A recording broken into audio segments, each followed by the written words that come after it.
This week on the Full-Time Flippers Reselling Podcast. And plus, if you're shipping stuff out and you get a crazy customer on some item, do you really want them knowing where you live? Hi, I'm Chad the Quirky Picker. I'm a full-time reseller from Lancaster, Pennsylvania. Hi everyone, I'm Denis the Free King Flipper. I'm a full-time reseller from Cape Cod, Massachusetts. Join us each week as we discuss life as a full-time reseller. We will share our experiences, both the good and the not so good. Learn from our expertise and our mistakes. From sourcing to listing to shipping. Customer interactions, we will cover it all. This is the Full-Time Flippers Reselling Podcast. Welcome to the Full-Time Flippers Podcast, episode number 8. I am Chad the Quirky Picker, and I'm here with my co-host, Denis, the Free King Flipper. What's up? Hey, Denis. There is not much going on today. It's been a rainy week and topped off by a cool day. Tuesday, I worked my part-time job, didn't do any reselling. Wednesday morning, I had to take my car in for its annual inspection. Pennsylvania requires inspections every year. So I paid $70 for them to tell me there was nothing wrong with my vehicle. You know, that's how it is every year. It's a big ripoff. I've said that every year. When I lived in Ohio, even when you buy a vehicle, you don't have to have it inspected. In Pennsylvania, it has to be inspected when you buy it and inspected every year. Yeah, so same here. There's mechanics everywhere in the state. Same. On Thursday, I had a dentist appointment. My dentist is, like I said last week, is 30 minutes away. So I didn't even get started till like 10 a.m. reselling on Thursday, 9:30 on Wednesday. So how was your week? I am pumped, and I'll tell you why. eBay picked up. I rearranged some things on there. I rearranged some things on Poshmark. It's been off the chain. I got a sharing bot, and it shares your stuff in your closet and it's kind of like you don't do Poshmark, right? No.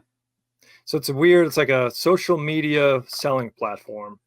So I will go and I'll share your stuff, your closet, and then you share mine, and then you follow me and I follow you and all this other stuff. Anyway, This little bot does it all automatically now. And right away, I'm making almost sales daily. 2 weeks ago, I sold one thing all week on Poshmark. This week, I've got like 10 things sold. And it's awesome extra money. It's great. So I am psyched with that. I am psyched that tomorrow is yard sales. I got 2 lined up. We're recording on a Friday, so tomorrow, Saturday. You guys will be listening to this on Monday. But I'll tell you how I made out next time. It's still cold here. It's in the 40s. But things are all right in the world of the reseller. And I cannot wait to get out there and hit the yard sales. There's 2 right down the street. I'm going to hit them at 8 o'clock. Well, probably earlier than that, but they start at 8. So things are good. Things are real good. Yeah. Ours start at 7. Now, 7 in April is kind of dark and kind of cold at that point. And I don't know why everybody starts at 7. It's just a thing. It's a cultural thing in this area. You start at 7. But I was trying to figure out how many yard sales there are this weekend. There's at least 3 community sales, and I'm guessing about 70 yard sales already this weekend. Wow. This is going to be nuts. Next weekend, I can't go to any because I'll be away. And next weekend's a big weekend too. On Thursday night, there was an online estate sale that ended, and it was full of vintage electronics. Now, and antique electronics that, like, we're talking 1940s radios, 19 stuff like that, in addition to modern electronics, military electronics, all sorts of different things. So I bought 16 items, and I paid $550 total for those items. I estimate that I will, when they all sell, it'll be about $2,700. So I got to get busy next week and list all that stuff. So that's all getting picked up on Saturday morning, right in the middle of yard sale, of the yard sale. So I have to leave my yard sales to go get this auction stuff. And I'm like, why are they doing this to me? It's killing me. But one of the items is like an old metal sign, and they are consistently selling on eBay for $400. Wow. So I always list from the most expensive items to the cheapest items that I have. Because I went through and comped everything. There was like 200 items. I spent hours and hours comping this stuff because I wanted to make sure that when you're getting right down to the end of an auction, that I know exactly what the profit margin is. Otherwise, I'm just guessing because you can't keep 200 items in your head, especially when you haven't heard of half the things that they're selling. No. All right, moving on to viewer mail. Each one of us shares at least one viewer comment. And I'm going to share a viewer, Rick Rotman. And he says, another good episode, guys. And Rick lives in Hagerstown, Maryland. And that's where I was recording from last week at my in-laws. So he said yard sales usually don't kick off until May in Hagerstown. And there's a huge yard sale event here called every 4th of July called the Mile Long Yard Sale, but it's longer than a mile. And I have shopped that yard sale a few times when we went out to Hagerstown over 4th of July weekend. And it's a traffic nightmare. It's just bumper to bumper traffic on the main road because everybody's trying to slow down and look. There's all sorts of vendors selling along the main strip. So my wife and we went off into we found little suburban neighborhoods and the yard sales there was hardly anybody there at all these because everyone's so focused on the main road. So we had our pick of great yard sales while, everyone else's everyone else is going right, we're going left kind of thing. So I have shopped those yard sales before. And then he says, Denis, thanks for the info on the board games. He was glad to hear that Settlers of Catan was the lone exception to board games. I don't know if it was a lone exception, but it was one of the exceptions. Yeah. He says he has a copy sitting in his tote waiting to get listed. So do it now. List it. And then he said, I originally bought it thinking my wife and I could play, but you need at least 3 people to play. And I told him there is a way to play with 2 people. Yeah. If you go out on Google and type in how to play Settlers with 2 people, there's some rules that some people have made up, and it's actually quite fun. Do you have a viewer comment? I do. This one comes from Esme Loves Vintage, and she said, I'm so happy that you got the globe back. Another really fun and informative episode, guys, with a whole bunch of emojis, 100% and some thumbs up and all that. I did get the globe back, and I relisted it. I put a better description in there that it doesn't spin freely. So I don't know. There's not a lot of viewers on it, but we'll see what happens. I left it in the box. It's already nice and boxed up and all that. So when it does sell, it'll be easy just to send it right out. So Esme, thank you. Appreciate it. Yeah, thank you. The only reason why I think that you would want your globe to spin freely is if you're going to travel the world and you just want to spin the globe and then put your finger on a spot, and whatever stops, that's where you're going. Right. That would be important. I can see why he probably returned it. Sure. All right. So we're going to mix things up today, and we're going to move into story time now before we go into home runs and strikeouts. So, Denis, do you have a good story to tell us today? I do. Once upon a time, is that how they all start out? Good stories? Yes. Once upon a time, I was on Craigslist looking at all the free stuff. Did you ever do that? Just go to Craigslist, hit free, and then just scroll as all free stuff. I have done that. So I'm scrolling through it, and I see a ham amateur radio antenna. And it says free. And I'm like, okay, this is like 2 towns over from me. And I sent her an email, and almost right away sent one right back. I'm like, oh, well, that's odd. Usually it takes hours, or they just ghost you. And she said, if you'd like to come by and get the stuff, then here's, my address, and I'm available right now.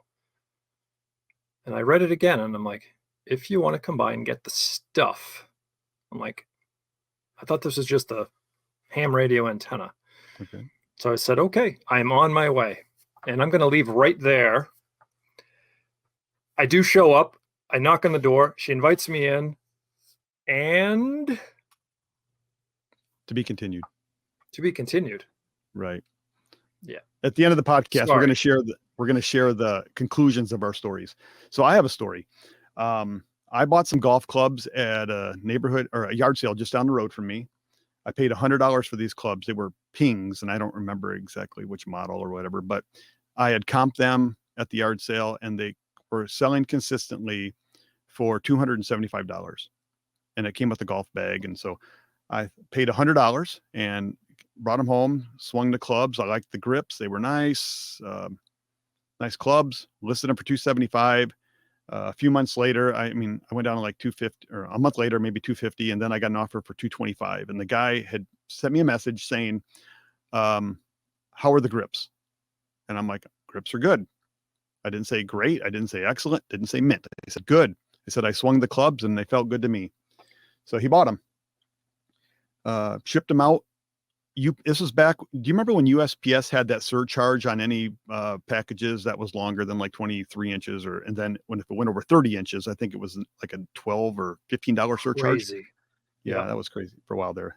I guess that's gone because I'm seeing reasonably priced USPS things now when it look at golf clubs. I just shipped out a club today and it was still nuts. Okay. I just do UPS. Yeah, I always do too. So I shipped UPS. $15, I think, for the clubs. It was 7 clubs, I think. And as soon as he got them, he texted me and he said the grips were crap, fair condition at best. Wow. I'm like, I don't know if he's fishing for a refund, but I said, return them. I said, I'm sorry. I thought they were good. So I issued him a return shipping label, and he takes them back to UPS, and they're like, this is a USPS shipping label. I'm like, well, that doesn't make sense because I shipped them UPS. Why wouldn't eBay issue a return label that's the same as the way you ship them? So it was a $40 charge to me to have to return these clubs to me. Ouch. The item not as described. So he takes them to the post office, drops them off. A week goes by and the clubs haven't arrived yet. He sends me a message and he's upset. He wants his money. And I said, I'm not giving you your money until I get the clubs back. Because I'm assuming he shipped them, but I don't know for sure. The label shows in process, but who knows? So a few days later, he messaged me again and he's like, I need my money. I want to buy golf clubs. I need these clubs soon. And the money that I have tied up in your clubs, I need them. And I'm like, hey, when I get the clubs, you'll get your money back. So 3 days went by, no clubs. 2 more days, no clubs. So now he's furious. And so I call eBay and I tell them, here's what's going on. I haven't got the clubs yet. And they're like, yeah, do not give him the money until you receive the clubs. Yep. Another week goes by and the clubs still don't show up. Wow. And then I get a letter in the mail. And what did that letter say? You'll have to find out later in the podcast. Ooh, I hate that. Moving on to the next segment. There was a cliffhanger. Home runs and strikeouts, your best and your worst sales of the week. What do you have, Dennis? I sold, and it has been on here for a while, a vintage Gucci women's bag. Super cool. Think like mid 80s, that gray color with the little blue logos all over it and the big blue leather strap. Okay. And I had it on there for like 500. It was in, I'd say, fair condition. Okay, it needed to be restored. And then I dropped it to $400. And finally, somebody offered me $200. Boom, gone. Yep, I'll do it.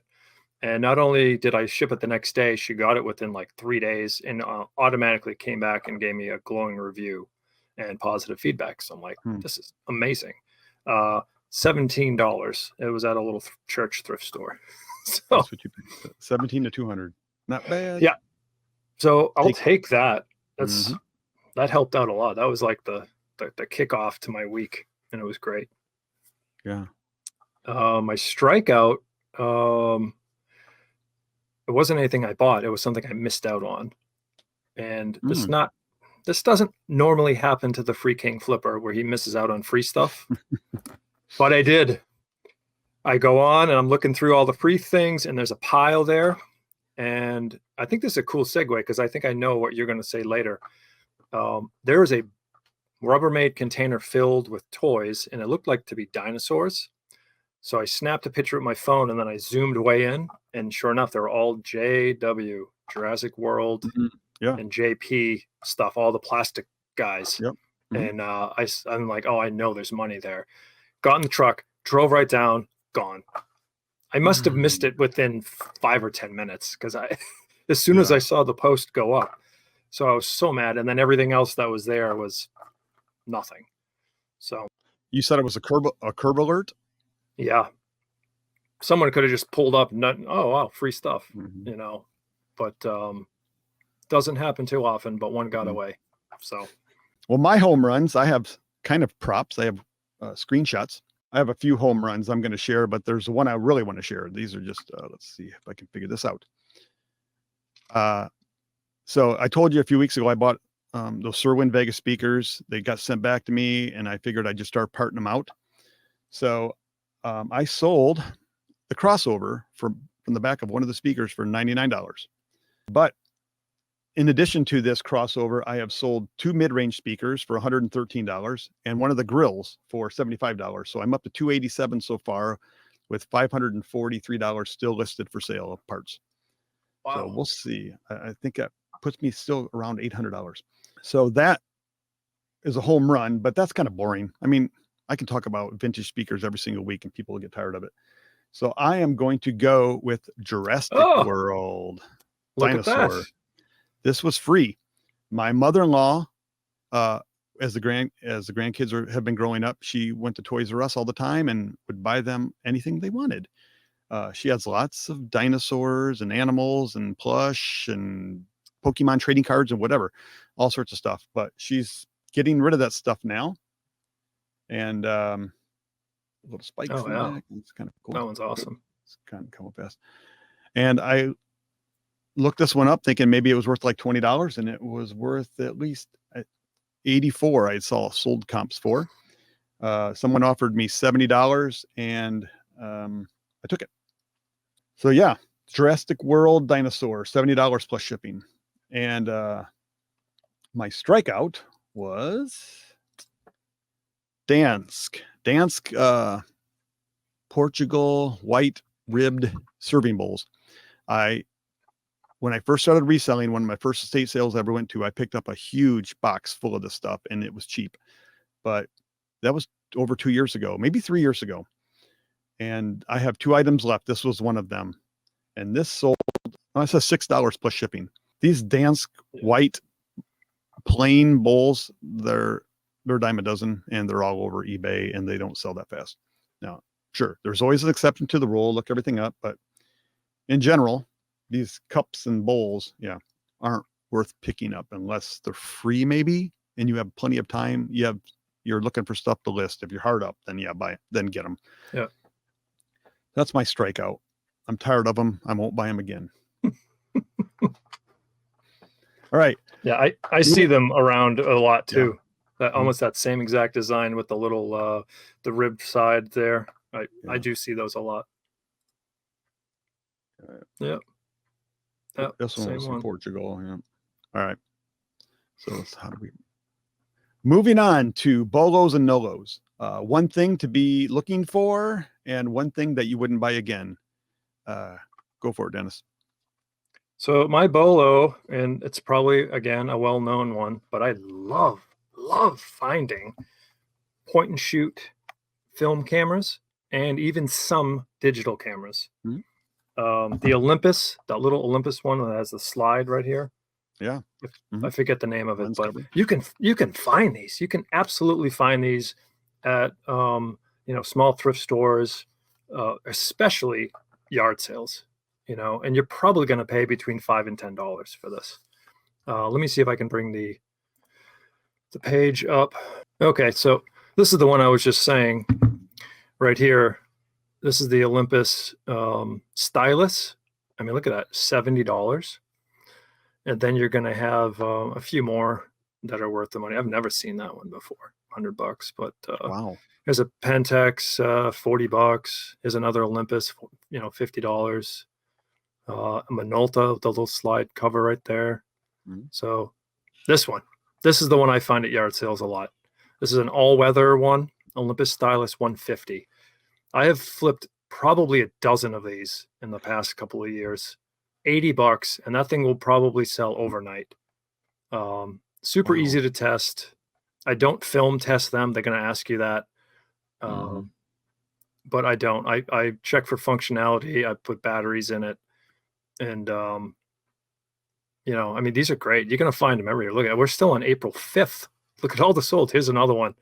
Olympus Stylus Epic Zoom 80, $125 as the manual.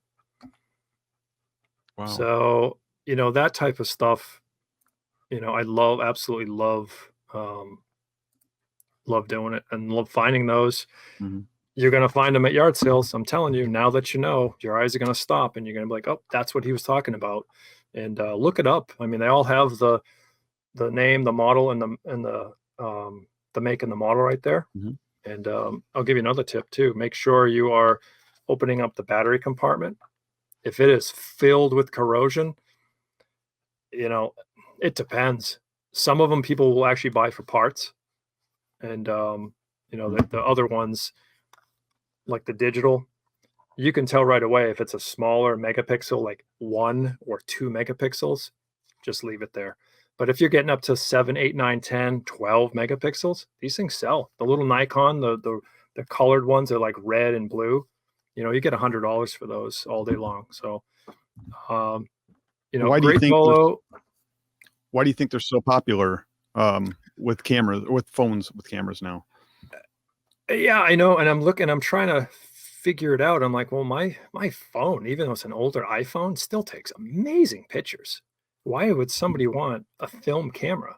I think it's the younger generation that never had these, and they think it's really cool, to have something that isn't so technically, advanced. And I think that goes with a lot of the stuff that you and I grew up with, that we're like, yeah, that was fun, but I mean, we're off to faster and better things.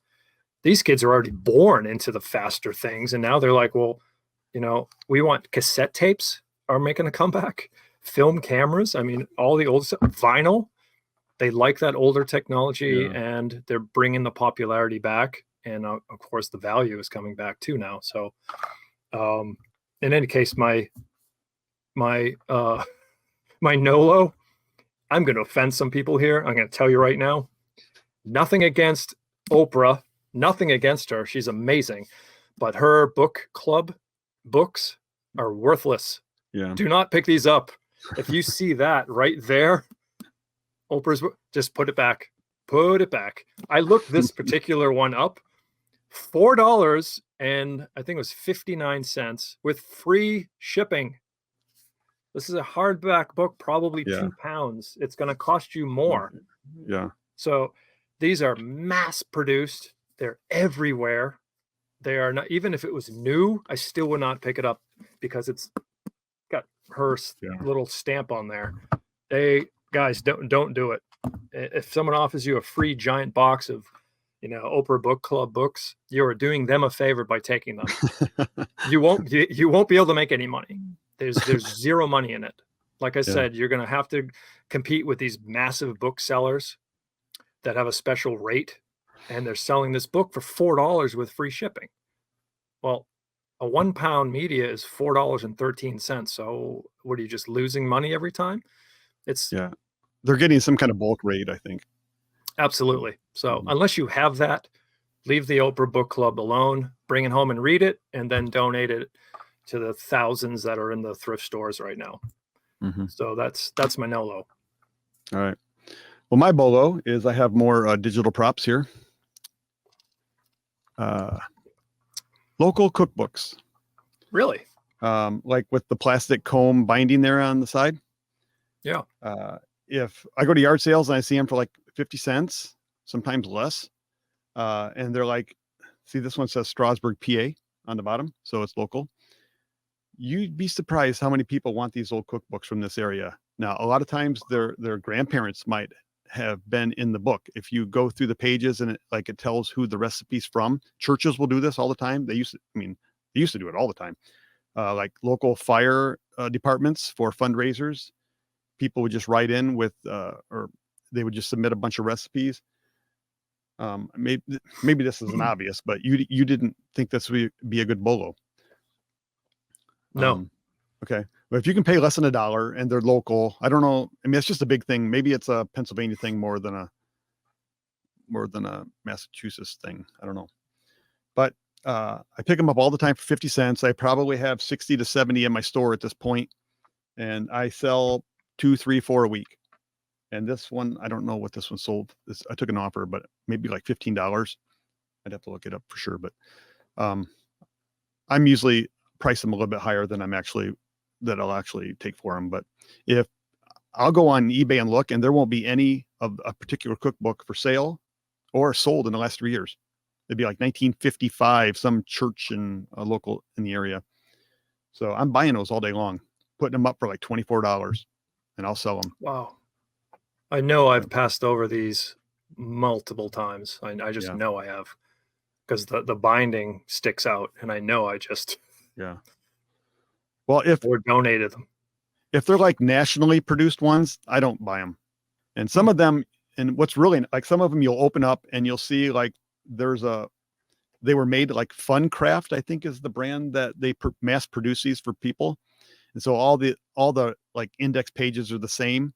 But if you can find one that a church actually made and like typed out back in the day before computers, and they have names on each recipe, I'll have people say, can you look at tell me if this recipe is in this cookbook, and then tell me if my grandmother's name, if my grandmother's name. So when I take pictures of them, I will take a picture of the entire index, all the index pages of every recipe in the book. So they can actually zoom in on the photos and see every single recipe in the cookbook. They can't see how it's made, but just the index, the titles. Yeah. Oh, that's wild. They want that because their grandmother submitted recipes or great grandmother, who knows? Wow. Very cool. Yep. And my NOLO is, in addition to the Dansk bowls, I said don't buy anymore. There's QSL cards. These are ham radio cards. And I have hundreds and hundreds of them that I bought in the estate sale. I only paid maybe $12 for, I don't know, a couple thousand. And I just took an offer of $10 on these. But I go through and try to take a good sample of the different countries they're from. And these aren't anything too exciting, but they're a lot of 1960s. Now, the only ones that I've seen that are worth money are like 1920s. If you can find a QSL card from the 1920s, you might. I'm gonna ask for the rest of us that don't know, what is a QSL card? If back when ham radios were very popular, I think you would have to register to get a call letter to be able to broadcast over ham radio frequencies.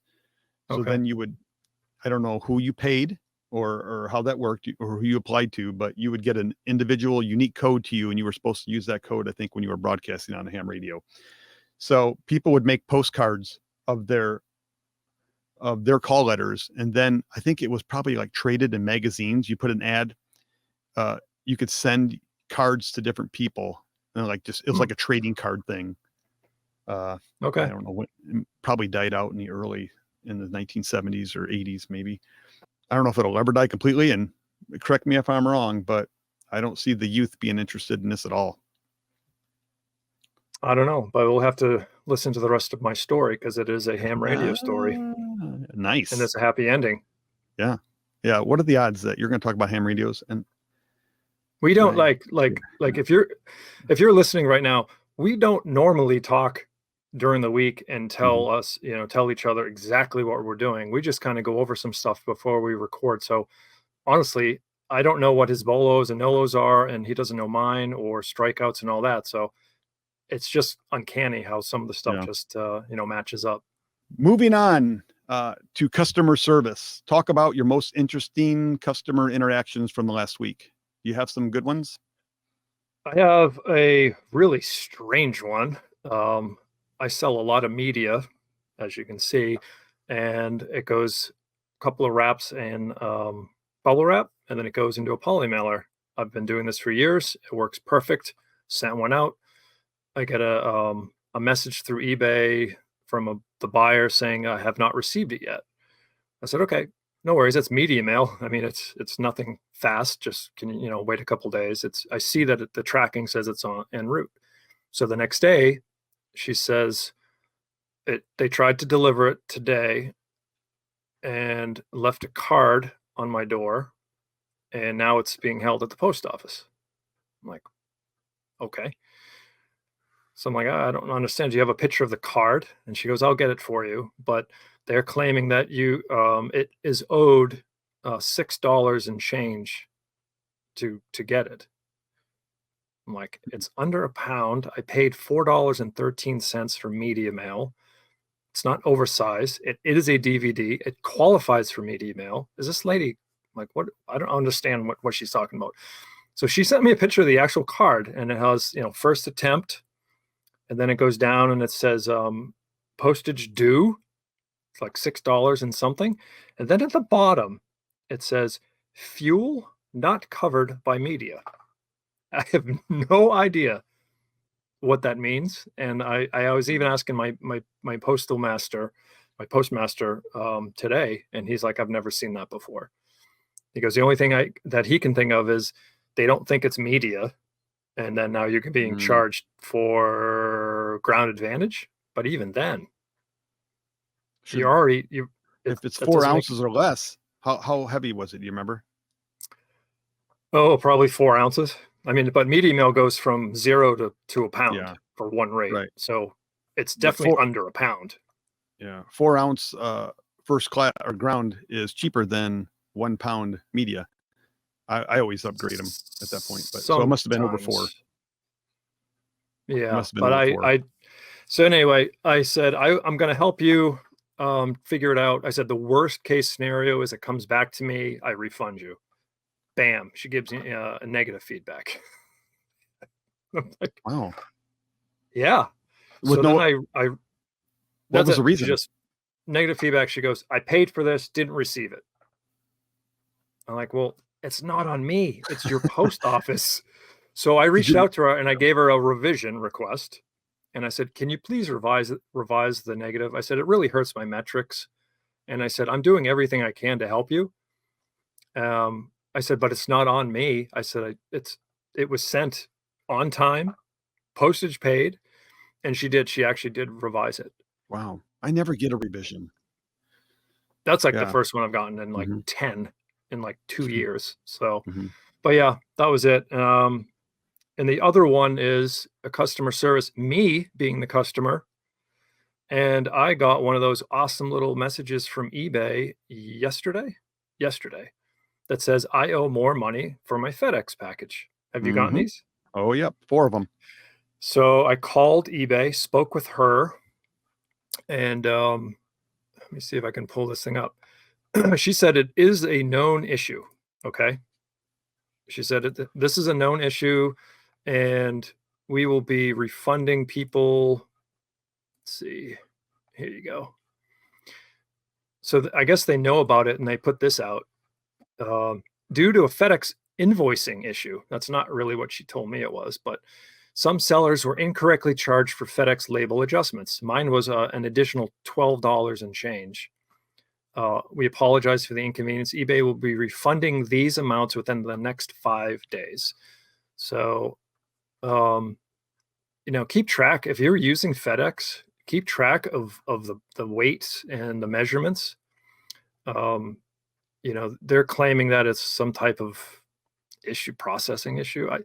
I think it's they're seeing what I'm paying for it, and I'm getting a discount, through my store. And I think they're overcharging because of that. That's the only thing I can think of. I researched it a little bit.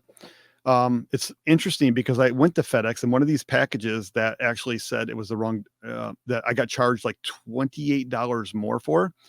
I went in and I said, now when I created this box, it's heavy, and the dimensions, if this would be 1 inch bigger on any one dimension, it's going to double the price I paid 25 or 24, something like that. And it was going to go up. It was going to double the price if it had 1 more inch. I said, measure this for me, because I want someone to verify that my dimensions are correct. Because I have a feeling if somebody else measures this and they take creative liberties, that I'm going to get charged double. And then I saw that come through, and I'm like, you've got to be kidding me. So I looked into it, and what it actually says is my weight was wrong. Now it was like 46.5 pounds. They weighed it at 46.1 pounds and then doubled then said I owed $28. So I'm like, well, now I know it's just some kind of glitch in the system, because no way would they measure it light or weigh it lighter than what I weighed it and then charge me double. So it wasn't a dimension thing. It was a weight thing. Mine was, in fact, I did look into, mine was 4 pounds, 9 ounces. So I rounded it up to 5 pounds. Okay. Mm-hmm. On the little message that eBay sent me, it says that I'm being charged for 17 pounds. Oh, wow. 17 pounds. I'm like, it's not even close. Yeah. I said, this is a little plastic car in a box. And I said, because I had to take the car in and put it into another box, it weighed over 4 pounds. So I rounded it up to 5. I said, there's no way this weighs 17 pounds. So they are way off, but hopefully I get my $12 back. My customer service it's a positive thing, but the person that bought that dinosaur, they sent me a message and said, thank you. It was for their 17-year-old autistic son. Now, I have a nephew who's autistic, and he's really nonverbal for the most part. I have a soft spot for people that have autistic children. So when I hear that, I said, hey, if he doesn't take to it, any reason at all you want to return it, you can return it. I'll give you all your money back. I said, I'm not going to, make her, you never know with an autistic child what they might or might not like.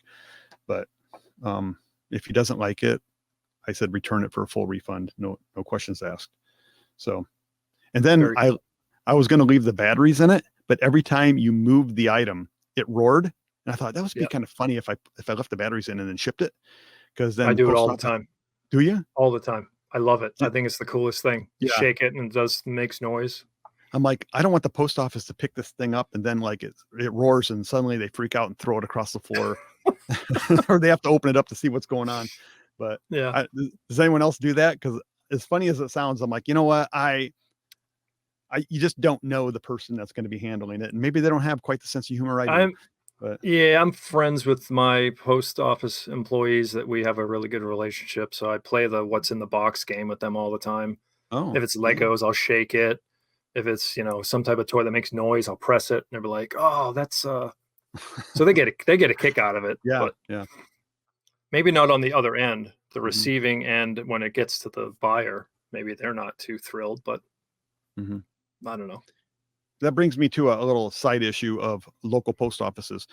I think we've talked about this in the past, but in eBay, you have settings for your address, your return address. You could make that differently.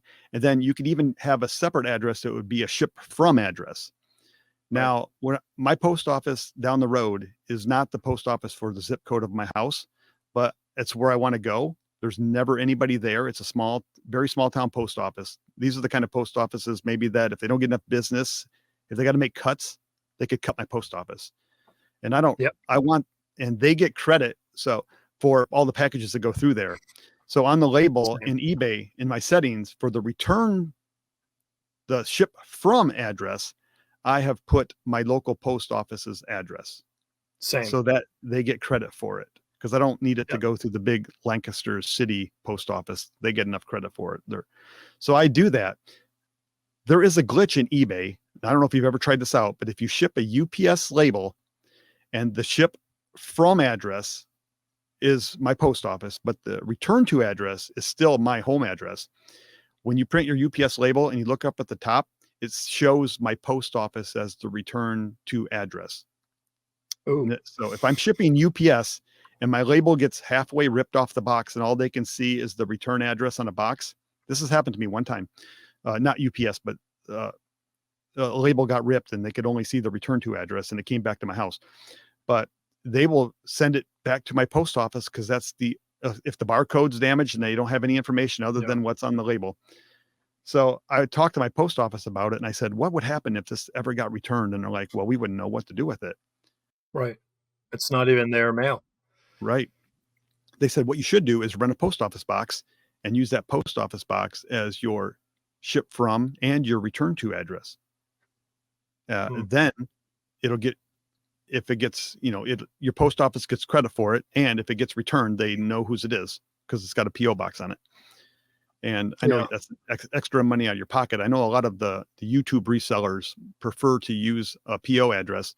And plus, if you're shipping stuff out and you get a crazy customer on some item, do you really want them knowing where you live? It's just a thought I've had. And so like, maybe it's worth getting a post office box just to, then I don't have to worry about UPS labels being wrong anymore. But if anyone else has ever had that problem, I've contacted eBay about it, and I told them there's a glitch in the system because if I print a FedEx label, it shows my home address on the return. Post office is just fine, but UPS shows my post office as my return address, and it's always annoyed me. I should have looked.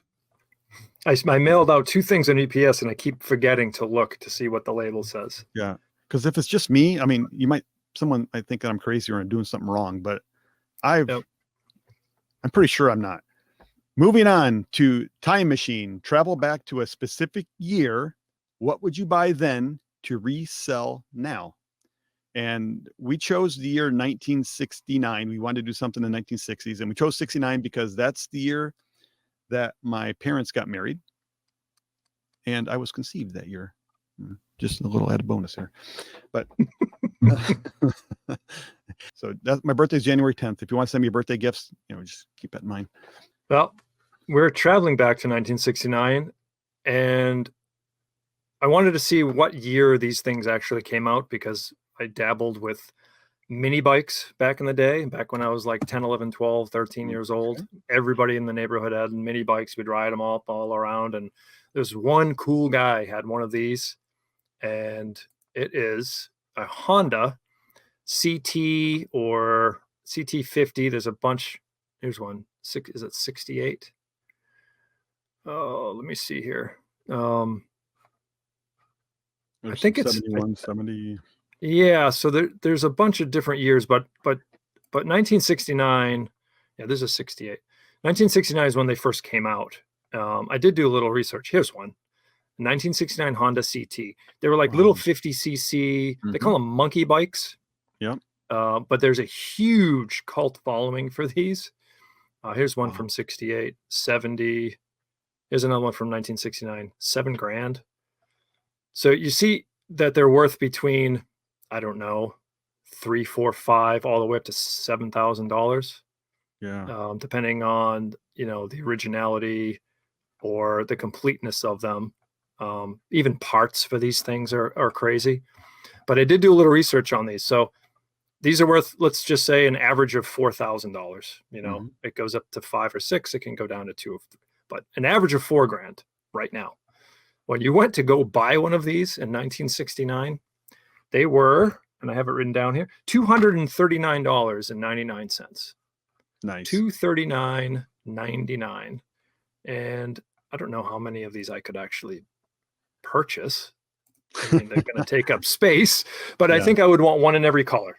Okay. And they made a 50cc and they made a 70cc, and they're just super cool. Little 4-speed and super popular back then. And no helmets, no licensed traffic stuff, no registration, just drive them around.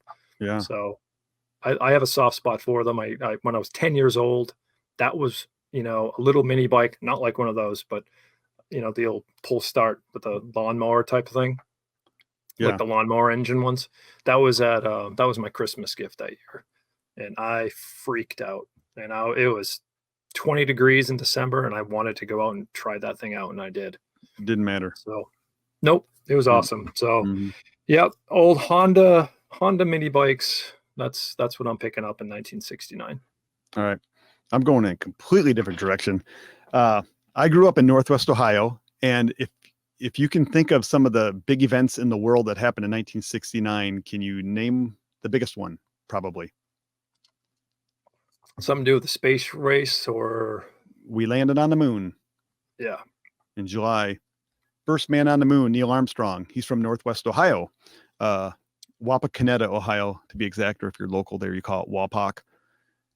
But he's from Wapakoneta, and there's a museum in Wapakoneta right on I-75, the interstate there, that says Neil Armstrong Museum.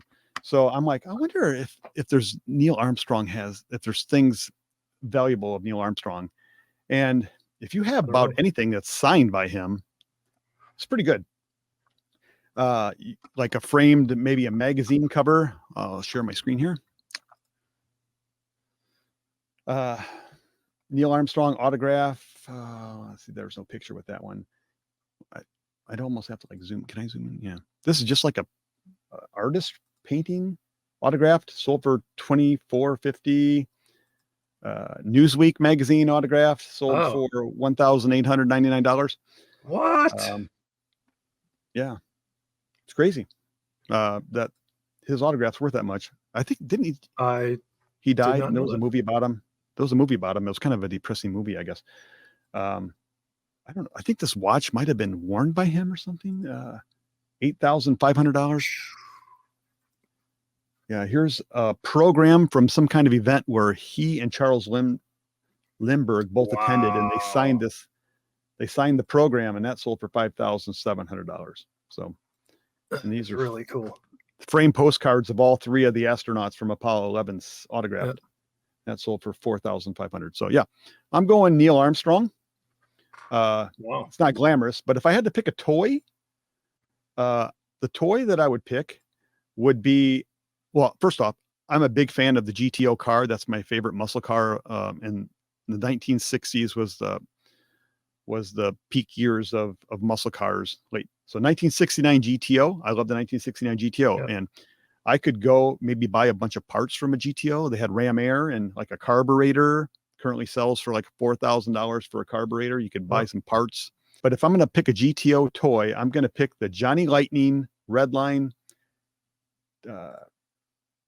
topper. As you can see, this is what it looks like here. This little car in the box sold for $4,600. 1969. It says 271, but I guess it's supposed to be a 69. Here's one. Purple one sold in the box. $2,275. So I'm going to buy some Johnny Lightning cars because that's how I can get my GTO parts or GTO fix, and yet I can put them in a tub because everything else is going to have to sit on a garage shelf somewhere and rust out. But yeah, very that's cool. the best I can do. So that's what I'm doing. All right, it's time to conclude our stories. Denis, maybe give us a recap where you left off and the conclusion of your story. When we last spoke with our hero, he was showing up at a doorstep, and this woman that advertised a free ham radio antenna. During that time, the ad said, antenna, ham radio, blah, blah, blah. And when I emailed her, she emailed me back and said, come and get the stuff if you want it, and come by the house. She gave me the address. I show up, knock on the door, say, I'm here for the ham radio antenna. She goes, oh yeah, it's all downstairs. Okay. I go down the basement steps. Right at the bottom of the basement steps is a shelf, all ham radio stuff. And if you know where this is going, listen, because it gets even better. She said, I want this shelf cleared off, not the stuff at the top. There was some boxes or whatever, but there was those little Morse code keys. You know those where you touch down? Those like 3 or 4 of those. Yeah. Tons of wires and connectors and 2 really, really nice units. And I'll show you what they look like. This guy right here. I didn't know a lot about ham radio stuff, but I think it's pronounced Yaesu. Yeah. But this was the one, the FT950 transceiver. There were 2 of these. And then there was a Kenwood. And she said, take all of it, take everything. And I said, oh, okay. I was here for the antenna, but she's like, well, if you don't want it. No, I do. Wow. I want it all. That's fine. So she literally helped me put boxes and boxes of stuff together. And I just couldn't wait to get the stuff back to the house to see what I had. Yeah. And as I'm unloading it, there's manuals, there's custom pieces that, you could put in your window and have these units set up and then go through the window and up to the antenna. There's all kinds of testing equipment. So I spent the whole week researching, and there was a power supply, like 2 power supplies that you had to hook these things up to. And I'm like trying to read. I didn't want to blow anything up because I'm like looking at this. I'm like, there's some substantial money here. So at the end of the week, I started listing the stuff on eBay, and it was getting questions and messages and offers and just crazy stuff. And they're like, did you do this? Did you do that? Did you check this? Check that? I'm like, I'm going to be totally honest with you. I don't know much about this. I know that it turns on. I know that the microphones, you can click them and you can see it trying to, send a signal out. I said, I don't have a way of somebody else, answering my call or anything. I said, but I've hooked it up to an antenna. I can hear some stuff. And they're like, all right, good enough. And so one of them goes out like $650. The Kenwood goes out for $800. And then the other one was like, I don't know, it was an older model, but they're like, yeah, it's still good. Would you take $400 for it? Sure. And then all these like high-end microphones, $50, testing equipment, $100, some of the cables, $50, the little keys, like $35, $40. I mean, I was well over $2,000, almost $3,300. Wow. All because I just was scrolling through and I'm like, oh, that's cool. Look at that antenna. Oh, it's like $50. That's it. That's what stopped me to look it up, to email her and to get it and to bring all that stuff home. I don't have any of it left. It was gone. I'd say within a month, within 30 days, everything was gone. Good conclusion to your story. So my story. Everyone's happy. Golf clubs. So I shared about the golf clubs that the buyer wanted to return them because the grips were crap. And he mailed them back. 2 weeks had went by. They hadn't arrived. And then I received a letter in the mail. Now, it's not from the buyer. It was from the post office. And what happened was the mailing address sticker that he put on the box to return it fell off. Apparently, an employee found it somewhere on the ground, put it in an envelope that had like a clear window on the front, and then they put like a Sharpie across it so it couldn't be scanned. Yeah. And then it arrived in the mail, and I'm like, okay, they're lost. I called eBay and I said, this is what happened. I just received this from the post office. What are we going to do? They gave the guy a full refund of all of his money, and they let me keep all my money, and they didn't charge me that $40 for the mailing label either. So it was a win-win for both of us. But cool. Normally, that was a $225 plus $40 back in my account. So initially I was bummed because they were lost, but then I'm like, wait a minute, I'm not out any money here. I don't have to return them as $225. And I mean, maybe I still could have sold them to somebody else for $225, but I might have had to check the grips out to see what in the world this guy's talking about. Why does he think they're bad? So sometimes people that have money, they are picky. Like the guy that bought my speakers that one time, he was just super picky. All right, we're nearing the end of our podcast. So that brings us to the question of the week. Dennis, do you have a question of the week for us? Yes. Guys, let us know, what is the best thing you've ever found for free and flipped? It could be something that you found on the side of the road, something a neighbor or a family member gave you, or something you went and answered an ad and went over to some lady's house and cleaned the shelf full of ham radio stuff. What is the coolest, most profitable thing you found for free and flipped? Let us know. Let us know in the comments, and we'll try to pick one next week, and or a few of them, and let us know. I'm curious to see what you guys are finding for free out there. Well, in the last week, mine is a dinosaur that I sold for $70. But that's awesome. That's a great flip. Yeah. You're really I'm going to have to really think about that one. Well, this is the end of the podcast. Closing thoughts, Dennis? Merchandise. Should I do it? Ooh. Oh, no, that wasn't closing thought. That was just, I was just asking. I do have stickers, guys. I do have stickers if you're I don't know. I'll send them to you. I made some just because I was super psyched with this logo. But my closing thought would be the Northeast is finally thawing out and we're getting some great sunny weather, I guess. And I am psyched that yard sale season is upon us. Get out there, go to these yard sales. Don't be afraid to barter. Show up early, bring a bag with you, load that bag up, bundle. And it is, for me, the most profitable season of the entire year is getting massive amounts of inventory. And every single weekend, it's amazing. I hardly thrift during the summer because I'm just constantly getting, the yard sale stuff and just packing it away so that when we hibernate over the winter, we have something to eat off of. And get out there and get some stuff. This is the best time of the year. So let us know what you find. I'm always curious. And again, thank you for your support. You guys seem to be liking the podcast. We're getting a lot of great feedback. So we'll continue doing it. Yeah. I am ready for yard sales tomorrow. I'm going to put my walking shoes on and hit them as fast as I can. And then you hit that one yard sale that just slows you way down because I'm pretty sure there's money here, but I'm not. I got to look stuff up. And then it's like, what am I missing at the next one? So if I could hit all 70 yard sales tomorrow, I wish I could hit them all, but I'm probably going to get maybe 20 or so. That's awesome. Come on down to Lancaster. I talked to the Susquehanna Picker today. He's coming down this way. He'll be hitting some of the same yard sales I am. And I'm like, hey, let's try to meet up.